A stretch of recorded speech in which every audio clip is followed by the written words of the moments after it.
Chapitre 1. Le lien du 8. Première partie. Votre esprit est capable de grandes choses. À vous de trouver votre équilibre dans ce monde d'énergie. À vous d'être un émetteur positif. Ce que tu crois, c'est ce que tu es. Je l'avais appris à mes dépens. Je croyais au surnaturel et à toutes ces conneries. Très tôt, déjà enfant, je ressentais les présences. Elles ne m'effrayaient pas. Puis en grandissant, je suis devenu un chasseur d'entités. Ma vie était prédestinée à devenir une lutte sans fin basée sur les dogmes de mon éducation. Soit j'apaisais l'esprit en colère, soit je le terrassais par la lumière. Votre foi est votre plus grand pouvoir. Ce que tu crois, c'est ce qui est. Mais plus je progressais sur ce chemin, plus je m'éloignais de qui j'étais. Je devenais arrogant, narcissique.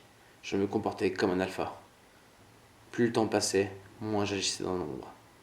Je devenais l'ombre. De fil en aiguille, je raccrochais à la casquette de chasseur.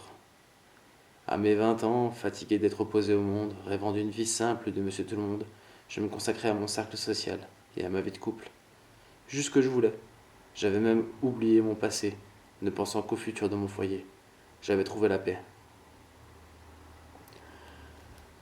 Pendant les 4 années qui suivirent, c'était ma nouvelle vie. Une atmosphère planée et apaisante, mais étrange. J'avais des flashs. Ma précognition devait me jouer des tours, même si cela appartenait au passé. Mais surtout, j'avais une multitude de connaissances et de savoirs qui venaient à moi, comme innés, sortis de nulle part. Astronomie, phénomènes de société, ou encore physique quantique. Tout un tas de choses que je savais, et que j'avais vérifiées. Mes propres dires, quel que soit le domaine, j'étais dans le juste. Je faisais de plus en plus confiance à mon instinct. Puis arriva le printemps de ma 24e année. C'est quand tout ce que j'avais construit ces dernières années s'était effondré que survint la crise des terres, et surtout le lien du 8. J'étais loin de me douter que mon passé allait me revenir en pleine tête. À l'époque, je ressentais les présences, mais aucune d'elles n'avait communiqué avec des mots. La multitude de voix, c'était de la télépathie.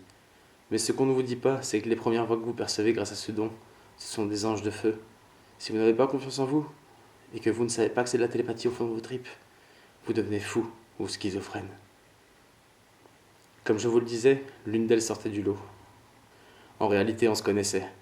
Elle m'avait observé toute ma vie. Elle était entrée dans ma vie en même temps qu'une faucheuse dans ma bouche quand j'avais 8 ans. Elle allait à présent tout faire pour me faire perdre la tête.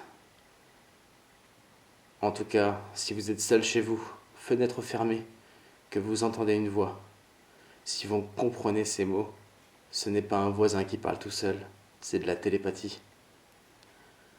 On a tous nos démons intérieurs. Le mien, je le surnommais Di.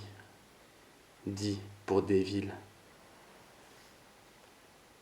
Kalel.